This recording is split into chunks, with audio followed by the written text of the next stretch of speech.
గతంలో సిద్దిపేట జిల్లా నుంచి మెదక్ వెళ్లే రహదారి గతంలో సింగిల్ లైన్ రోడ్డు ఉండేది. ఒకప్పుడు ఆ రోడ్డు మార్గాన వెళ్లాలంటే ప్రజలకు కత్తి మీద సామే.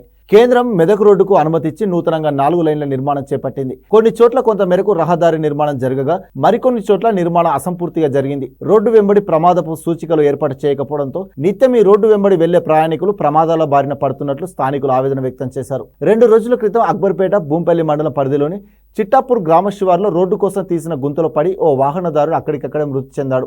గతంలో కూడా చాలా ప్రమాదాలు జరిగినట్టు చెబుతున్నారు స్థానికులు. ఇప్పటికైనా అధికారులు తక్షణమే స్పందించి రోడ్డుకి ఇరువైపులా ప్రమాదకర సూచికలు ఏర్పాటు చేసి గుంతలు పూడ్చాలని వాహనదారులు కోరుతున్నారు.